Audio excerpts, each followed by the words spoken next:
The PRovoke Podcast, brought to you by PRovoke Media and produced by the international broadcast specialist Marketeers. Welcome, everybody, to a new edition of the PRovoke Media podcast.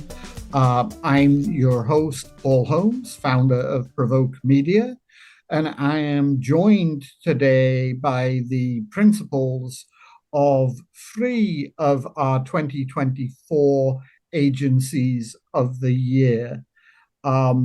Most of you will be aware that we have a fairly exhaustive process for choosing agencies of the year.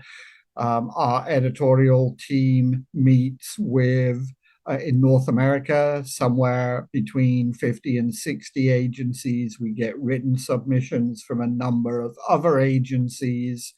There's a fairly rigorous process that looks at everything from growth to employee culture to new business success to thought leadership, and tries to pick those firms that have combined outstanding work and outstanding performance over the previous 12 months.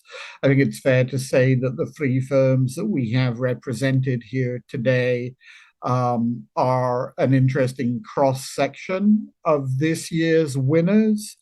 I'm going to allow them to introduce themselves, and then we're going to talk about some of the things that make an agency award and recognition worthy in the environment that we're in right now. I'm going to start, just because you're in the top left-hand corner of my screen, Anna, with you. And why don't you tell us a little bit about yourself and your firm and your success? Sounds great. My name is Anna Krasansky. I am the managing director of Chandler Chicco Agency, which is a pure play healthcare communications company that was founded about 30 years ago. And we were founded on the principle of no walls, no titles. So no one at our agency has a title. Everyone is free to provide their best thinking. And as a result of that, we have created a culture where people come up with really groundbreaking and award-winning work that speaks for itself in a really difficult, healthcare space that is highly regulated, but we're able to make it creative and fun and provide big business impact for our clients. And you're our healthcare agency. We are pure play healthcare, correct? Right. Josh. Hi, Paul. Hey, Jen and Anna. Thanks for having me. I'm Josh Rosenberg. I'm co-founder and CEO of Day One Agency, and we were fortunate enough to win Consumer Agency of the Year, which, is, I think, a major testament to our team's ability to, really move at the speed of culture. We turned 10 this year in 2024, and we started the agency with a thesis at the time, which we believe actually has proven out, which that the future of consumer PR was social and that the future of social was earned. And we've really built, our agency around storytelling and really meeting the consumer where they are. And as we know, the consumer media landscape has evolved so quickly, especially last year and including into this year. And I think our team has really stayed ahead through really understanding Gen Z and how they interact with brands. And we've really invested a lot last year in understanding that audience, but also in helping our clients to understand that audience. And we've now become really known for helping establish brands like American Express, Chipotle, Nike, Converse reach the next generation of consumers through a lot of that investment that we did last year. So thanks for having me. Sure. And Jen. Hi, thank you for having me. I'm Jen Reese, the founder and president of The Sway Effect. We won Boutique Agency of the Year. The Sway Effect is a boutique agency focused on driving brand reputation while putting D&I at the center of everything we do. We focus on D&I as a business imperative and really counsel our clients to do that. We're industry agnostic. We do high-level issues management, corporate communications, working very closely with the C-suite across many different types of companies. We had a very interesting year last year. We lost one of our biggest clients and dusted ourselves off and went on a kind of a winning streak across many different industries. We won clients in hospitality, in retail, nonprofits, CPG, and it's been a ride the last year. So thanks for having me. One of the things that's sort of interesting about this little cross section of Agency of the Year winners is sort of the different narratives that I think appealed to our editorial team as we put the list together. And I don't think there's ever a sort of conscience, or we need one of these stories and one of these stories and one of these stories to make it balance out. I think it happens sort of organically.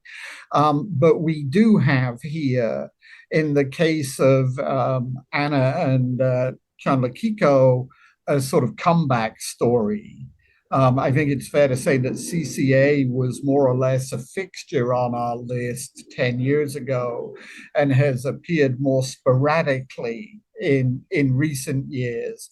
And this was very noticeably, from my perspective at least, a sort of turnaround year. Day One is a firm that's been shortlisted, I think, for sort of most of the last 7 or 8 years, starting, I think, with New Agency of the Year and sort of generally graduating to bigger and more robust and competitive categories because of its outstanding creative work and its thought leadership, as you say, on the sort of Gen Z consumer. And Jen, you're still a relative newcomer, right? I mean, this was, I think, the first year that you went from being new consultancy or new agency of the year to being boutique agency of the year material. So we have a sort of an explosive newcomer, even after 10 years, more or less, established presence and a comeback story, which is interesting. I want to start by asking each of you a little bit about the strategic decisions that you think underpinned your success in what was, for most of the public relations industry, a pretty challenging year last year. And also a little bit about the intentionality of appearing on lists like this. In other words, do you sort of set out at the beginning of the year and say, we really want to be agency of the year in this category, and how do we do that? Or do you just set out to have a great year and then at the end of it say, hey, we'd make a great agency of the year? How deliberate is that? But let's talk about both the strategy and the intentionality. And Jen, why don't you go first and tell us a little bit about how you've approached it at Sway?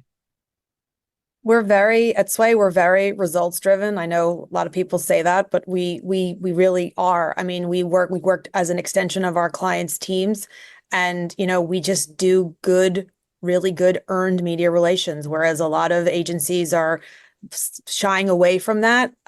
We literally are the nuts and bolts of what makes PR what it is. That's what we do, and that's why clients hire us. Most of my clients are, as I said earlier, C-suite, CEO, CMO, CFO, and we are their trusted advisor. Most of our clients have been my clients since we started Sway. As you said, Paul, like we're just turned 5 this month. It's our 5-year anniversary. And most of my clients have been with us for 4.5, 5 years since we started the agency. I didn't also start out to be an agency. You and I talked about this too, Paul. Like I started out like, I could just sit around the table and have like 1 or 2 people work with me, and I could have just been a consultant. But there was a lot of need and interest in working with me from clients because of the experience that I had of someone who was a strategist who knew how to get high-level media relations and help to move a stock price or manage an issue. And so that's just the fundamentals of how we've built it. And, we have intentionally now look at clients in very different industries. We don't have any clients in any similar industries. We have a client in retail. We have one client in travel. We have a client in real estate. We don't like to double up. And so I think right now we have about 15 clients, and we're not going to probably get any bigger than that because I like to touch all of the business and it's very boutique advisory feel. But that has been the intention. And, last year for us was a year of it was a challenge. I mean, Sway grew within the pandemic. We had a big med tech healthcare client that helped sustain and grow Sway for many years. We lost that client. We had to go through some layoffs. We had some challenges. And then from there, we decided, you know what, this is an opportunity to have some fun, just to go after some things we might not have gone into. We went into new fields like CPG and lifestyle and hospitality, and the team had some fun. But, it was a year of humility, grit, change. But I think it made our team stronger, and our culture is most of our team, we rule by the team, as they always say, like even our return to office policy was done that way. And our team, decided, you know what, let's go after some new stuff and have some fun and get energized again. And we took the loss as a way to kind of reground ourselves. And that's what and when you called our names, we literally were shocked because we literally were we were in survival mode last year. Yeah, I think the overcoming adversity narrative was another key part of it for us, because you were pretty candid about the impact of losing, one of your biggest foundational clients. Anna, I know that CCA was sort of a slightly different. It was a different year for you guys. Tell us about that. Yeah, it was a different year, but it was also similarly, so I've been in my role for a year. I was appointed MD, even though I've been with the company for 17 years, around May of last year. And at that time, we learned that we were going to have two major consolidations, not in our favor, of multi-million-dollar pieces of business. So here I am with my brand new job and two clients walking out the door, and some other, healthcare industry trends of reorgs and PR dollars kind of cutting back significantly. So we made a strategic move to really hone in this growth mindset across the organization, and really amp up our client service. So we created a new position of head of client service. And we promoted Allison Armando, who is an industry vet. She's been with CCA forever, as at the head. And so we've always been known at CCA as an agency that does exceptional client service. We're super strategic thinkers. And so Allison was able to partner up with a behavioral insights team and create the 6 client mindsets and personas, as you've seen when you met, where we really try to understand what drives and motivates a client, what type of decision makers are they, and we really try to adjust to their working styles to have the biggest impact for them and for the business. And so that's do me a favor, Anna, because that's one of the things that I found really fascinating when I met with you, was that you guys were doing this really detailed kind of personality type assessment of your clients and adjusting your approach to them accordingly. And I know we spent a half hour or so talking about it, but if you can distill it down into a minute or two and explain how that works. So essentially, based on behavioral analysis, we wanted to understand a client's motivational type. So do they play to win or they play not to lose? And that also applies to everyone, right? Everyone has a personality type. And so we try to match a client's type and pair them with someone who's going to complement them and not be a barrier. So if a client is a play to win, they're going to have a very different style than somebody who plays not to lose. Then we have a social aspiration bucket, which is, does somebody want to be a leader or do they want to be a collaborator? Then there's the working style of, are you process and method oriented or are you reaction and emotion oriented? And then from the lifestyle priorities, do you live to work or do you work to live? And so based on those 4 buckets, we are able to type our clients, and we have these conversations with them, or we know them well enough where we can basically say, this person is this type of style. And we ensure that we match, and Allison meets with every team and kind of talks about, okay, let's talk about your client's style.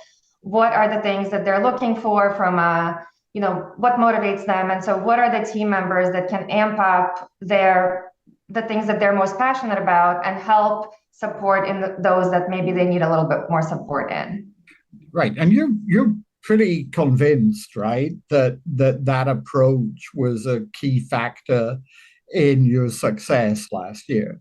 It really was, because this is something that builds trust, such deep-rooted trust that when you do go to a client and you bring them a big and bold idea, that we know that they will say yes, because we've earned that trust with them, and that really human relationship where we can have these conversations that lead to really big results. And we've actually started using these types of mindset combinations in new business opportunities as well.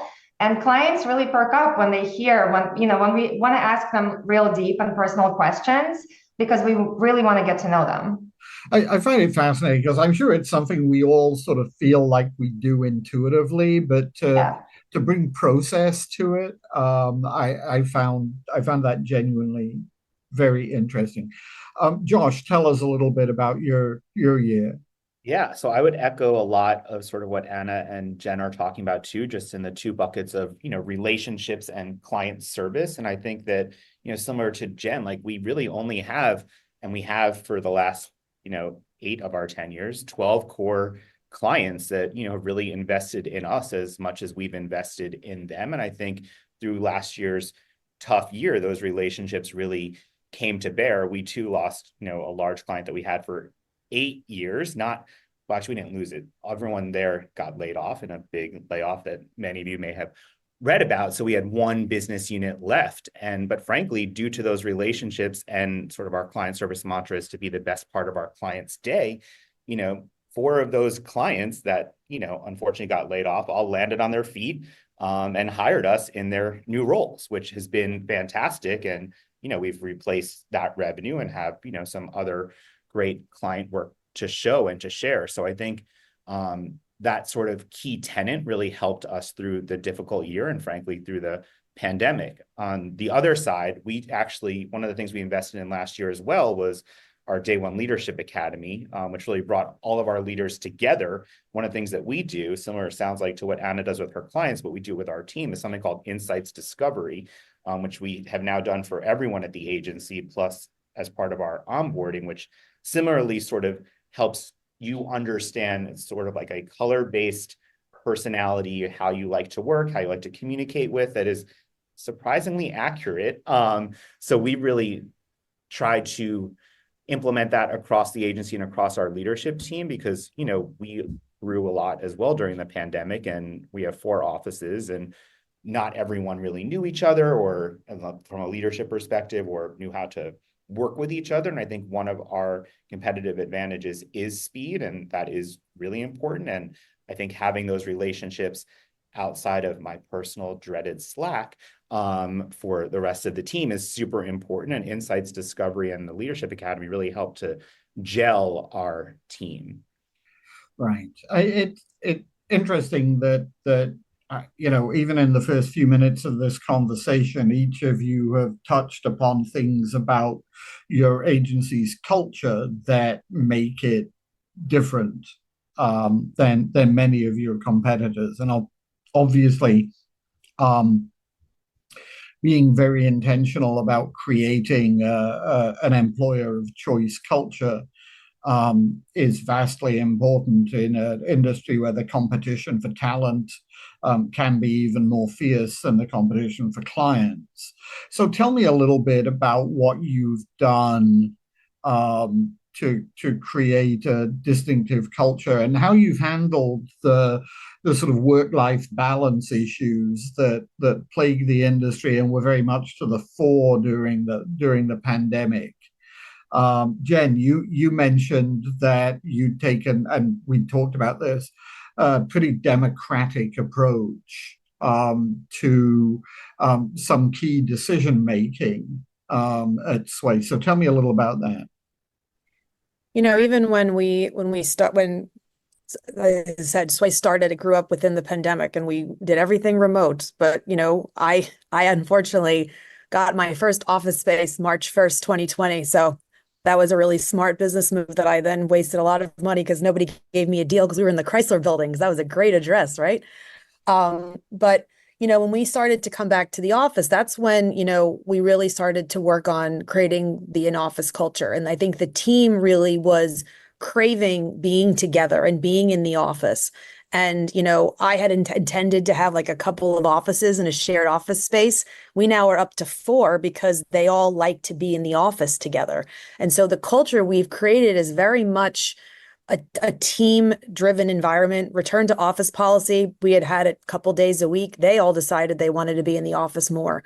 And that was something they all decided because they were tired of working remote, and it was easier to go like this, to look at someone next to them versus send an email, set a meeting, and everything just took longer.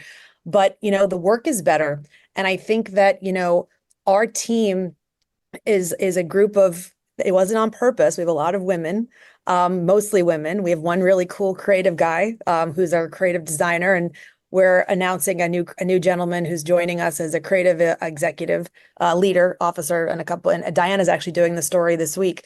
But I think that, our team it's very much because it's so small. We very much are, I'm not going to may sound a little cheesy, but it's like a family. Like we really all like working together. We had our anniversary party last week. Everyone who brought their boyfriend or their husband, and it very much, we all like each other because we spend so much time together. And I think that, I've given them all opportunity. Like we go after clients they want to go after. It's not just stuff I want to work on. And I also incentivize them because we are a smaller team. I came from the big holding company where I'd have to have 12 meetings to give $500. Now I can incentivize the team that if we win something, they're part of it. They have some profit sharing. They get a really nice incentive. And that's why I think they stay. Most of the folks that have been with me have been here for 3 years, and the tenure of the agency is 5. So it's just, we all like coming to work. And we like being together. And we're also very deliberate in who we hire to join the team because the team will always say, we have a great vibe right now. We want to make sure we keep the vibe. And so vibe with the clients, but vibe, at your point, Paul, more importantly, with each other. And I just think I saw what I didn't like when I came from the big holdcos, and I've tried everything in my power to create an environment where everyone's empowered and they feel that their voice is heard. And honestly, same thing. If the client is not aligned with us, we all decide as a team, we resign the business. Josh, what about you were talking a little bit about it, but tell me a little bit more about the culture you've created at Day One. Yeah, I think so we try to focus on 3 things here, I would say, as we're building the culture intentionally as well: creativity, curiosity, and belonging. And I think each year we've continued to invest more into all 3 of those areas. Creativity, I think first and foremost, is obviously super important to what we're delivering for our clients, but also I think as, we think about AI and the future and what are some of those ways to use AI, like I think human creativity will always connect best with another human, which is who we're trying to engage on the other side of our communications. So I think I'm very glad that we continue to invest there. Curiosity, I think, is super important. That's where all of our thought leadership around Gen Z, we do something called a predictionary every year as well. And we just learn through any of the marketing that we do. We have Day One FM, which if you haven't all listened, please do. It's an awesome podcast, which has, we've interviewed everyone from Kyle Chakra to this week we had on Adam Faze, who's the head of Gymnasium, which is, one of the newest shows, which if you've not seen yet, Boy Room on TikTok or Instagram. And I guess, Jen, you don't have boys on the team really, but we do here. I'm like, is this really how you live? But it's fascinating, and it is TV for the next generation.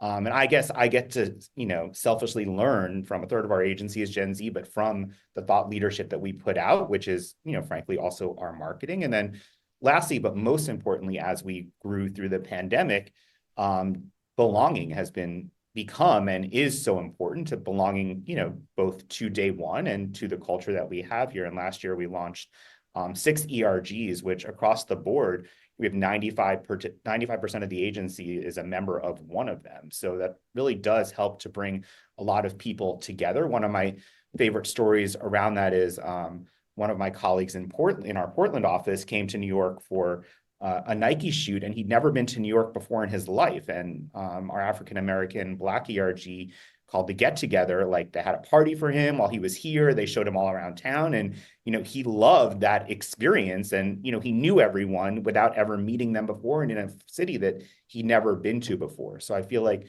that is part of our culture through and through. And then I think similar to Jen as well on the new business front, like we have and this has been not since day one, because I think we took on a few things early on that maybe we didn't feel as passionate about, but we have this filter, which is we asked the pitch team, if you had to maybe work late one night or maybe on a weekend, would you be stoked about that brand? And if the answer is no, like we just don't even participate, because the last thing I think we want to do, to Jen's point, is to take on something that the team is not passionate about, because then you just don't get the best work. And you spoke, Paul, about work-life balance. Like you want people to be invested.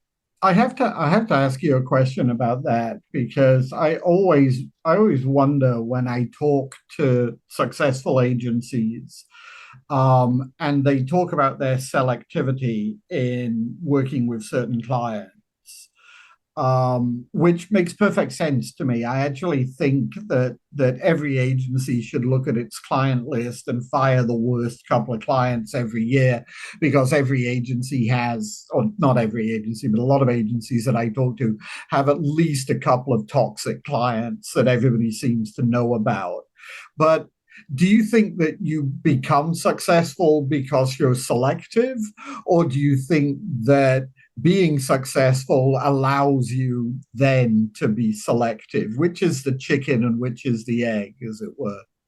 I think we learned early on to say no more than we say yes, and that the yeses really do define us. I read a great book by Greg McKeown right when we were starting the business called The Essentialist, and he also has an awesome podcast. And it really is all about saying those important no's, because we do have a limited amount of time. And frankly, anytime we try to pitch something, it does take away sometimes, right, from your existing client work. And I think you want to make sure you can continue to deliver on what you've said yes to. So we try to be very intentional of what we also say yes to and how we've grown the business. Right. And Anna, to talk about the culture at Chandler Chicco, and as you know, I knew both Bob and Gianfranco, the founders of the firm, and when they told me about the very distinctive experimental culture that they were trying to create there, no titles, no hierarchy, a world in which somebody with 17 years experience could on some business be reporting to somebody with 4 years experience because of different expertise or different leadership styles or whatever. It sounded almost sort of Panglossian to me. It was I wasn't sure how realistic it was, but it sounded aspirationally wonderful. And we certainly recognized it early on with Best Agencies to Work For awards and that kind of thing. I'd sort of lost touch, I think, with what you were doing internally. And I wasn't sure whether you'd maintained and sustained that approach, particularly after being acquired. Yes. Or whether it had sort of faded away and then come back. But it is a very distinctive approach. Tell me a little bit about it.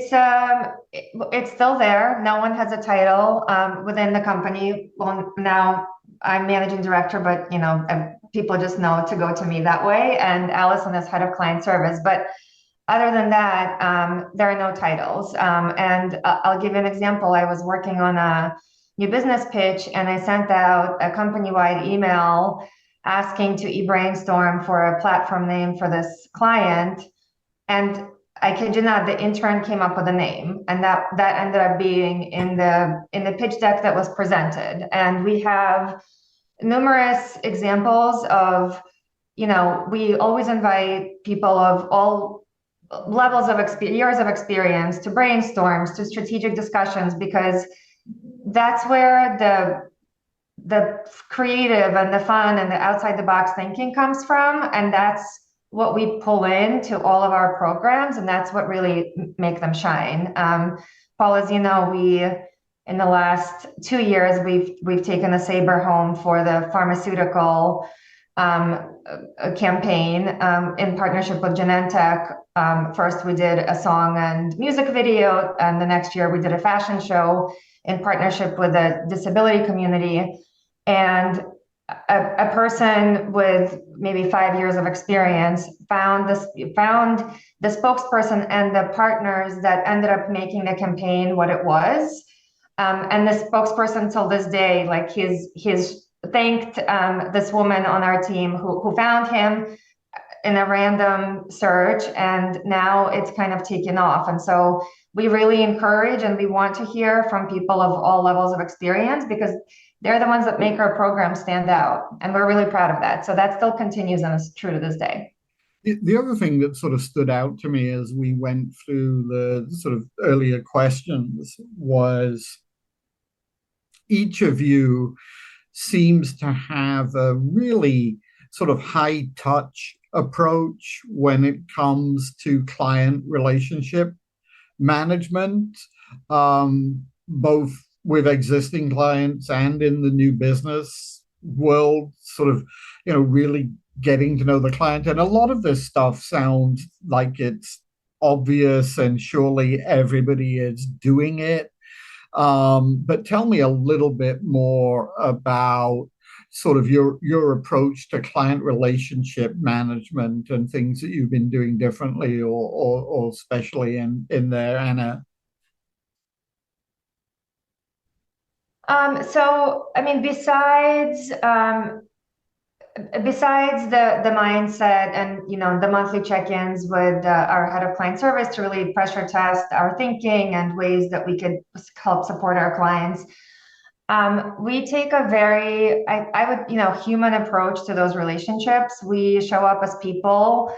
We try to get to know our clients on a personal level, and they do the same, right? It's all about chemistry, where a new business pitch you can have the best ideas, but if the client doesn't vibe with you, then they'll pick somebody else. And so we try to bring our personalities to everything that we do, and I think that really makes our clients become clients for life. And similarly to what Jen and Josh were saying, we have clients that follow us with every job, and we bypass the RFPs that way because they're comfortable with us. They know that they're going to get the best service, the best thinking, and the best people. And that's been, to your point, it seems simple, but it's not. It takes a lot of thought about ways we show up and the ways that we are truly ourselves. Jen, you're in a slightly different environment because of the size of your firm and the fact that you personally can still sort of, have a hands-on relationship with every client. How important has that been to your success? I think it's been instrumental. I mean, I think, as everybody's been talking about on this call, I think it seems so obvious, but I think good client service and relationships, as Anna said, takes so much work, and some people don't put the time in. And I think if you put the time in and you also deliver, but you also get to know them as people, they're with you for a long time. When I started Sway, I reached out to 2 people that I knew from previous lives. They became my first clients, and most of the clients I have now they take me wherever they go, as Anna and Josh were saying. But then also a lot of the clients we get through referral. I mean, we don't participate in that many RFPs. I mean, even the RFPs we get invited to comes through someone who knows us, who knows someone who gives it to us. But most of our stuff is referral. And to your point, like Anna said, we bypass the RFP because the relationships are there. And they also know, because to your point, Paul, we are smaller. They get me. They get a pretty senior person. They get a great team with me, but they get me as the senior lead and advisor and all of the people I know in the media and all of those great things. And I think that Sway wouldn't be where it is without the relationships that we've had. I think it was fun to watch how we nurtured the relationships during the pandemic when we couldn't be with each other in person. But I think that the relationships has what's made Sway be as successful as very quickly out of the gate, is the relationships I nurtured for the past 20 years in other jobs. And Josh, again, you're in a slightly different position because as you've grown the agency, you've obviously had to figure out how to scale what Jen is talking about there. So tell me a little bit about how that's worked and what's gone right and indeed wrong. Yeah, I think, again, relationships are key. I think we're fortunate because, there's 4 partners and we each do touch and know every single one of our, 12 to 15, 16 clients. But we also have, a layer of leadership underneath us of, we call them, each account has a DRI, or a directly responsible individual. And that is normally someone from our brand team, or definitely someone on our executive leadership team. And they're really the ones who are responsible for, almost being the CEO of that relationship. And they're very in tune to what the clients need. Also, they're helping to, shepherd the creative across the agency and bring sort of the best of day one to the clients in a way that is seamless. And I think that really has helped us to deliver the client service, because they just have the day one relationship, and then it is across the board that they're able to sort of pick from. I'm particularly interested in the number of clients you have, because my suspicion is that most firms of your size have more clients than you do.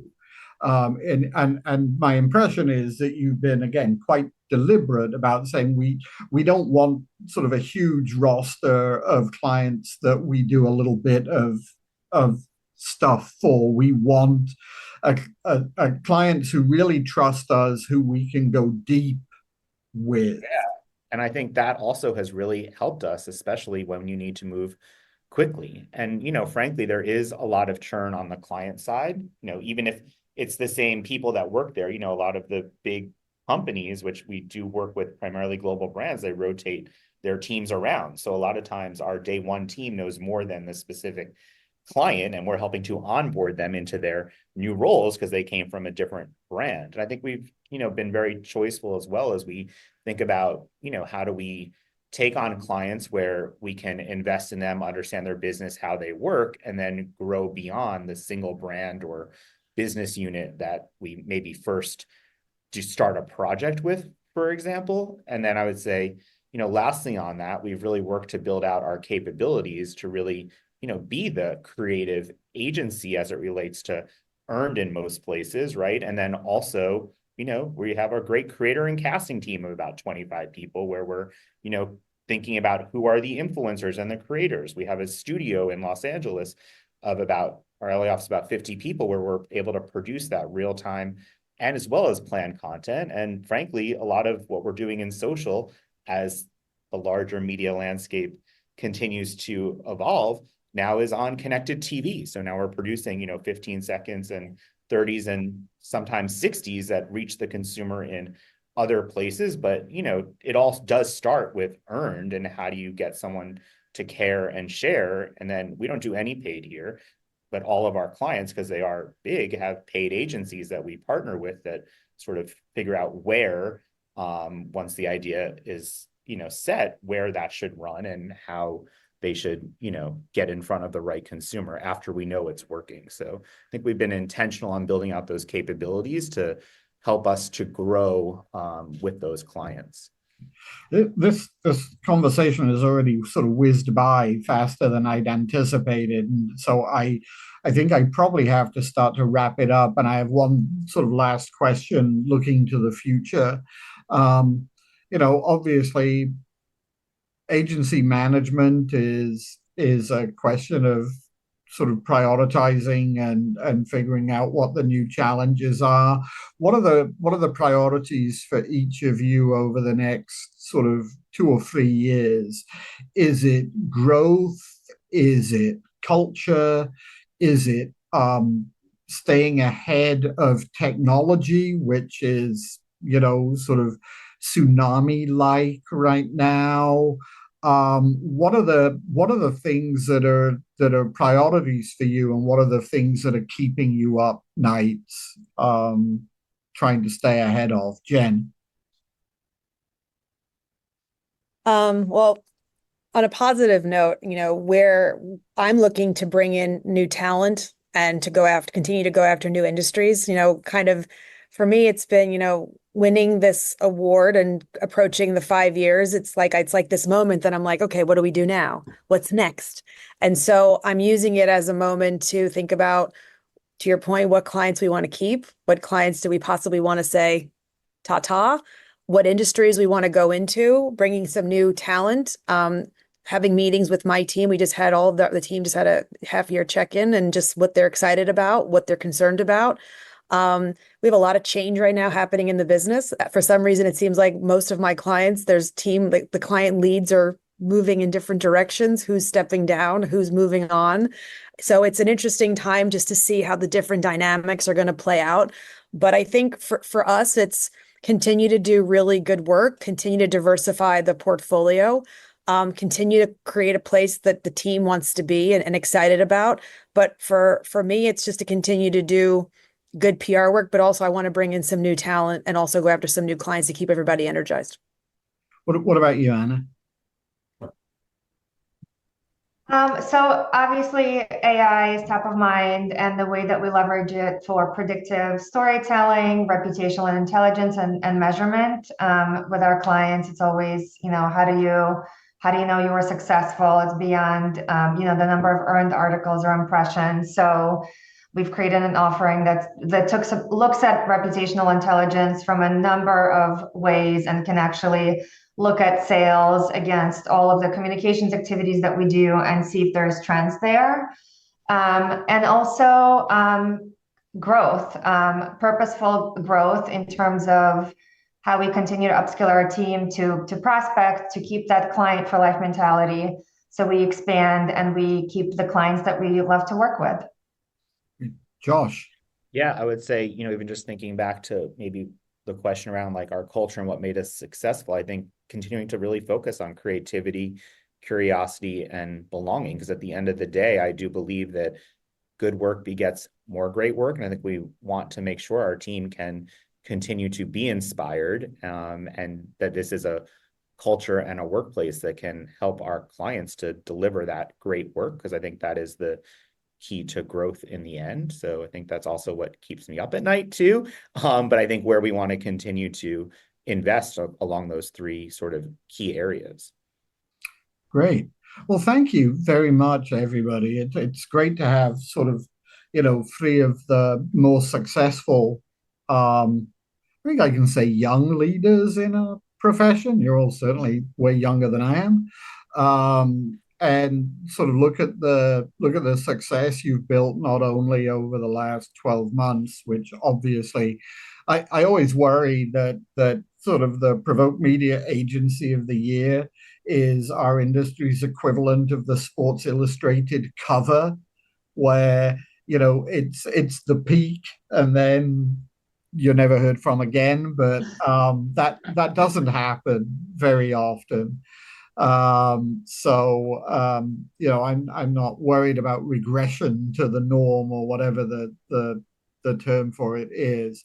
I think we're looking at three firms that and three leaders who are going to be able to sustain the success going forward.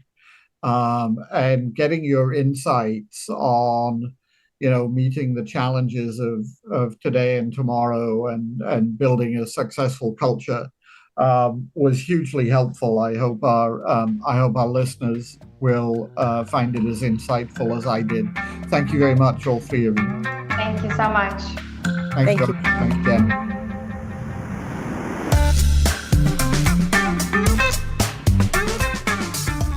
You've been listening to the PRovoke podcast, brought to you by PRovoke Media and produced by the international broadcast specialist Marketeers.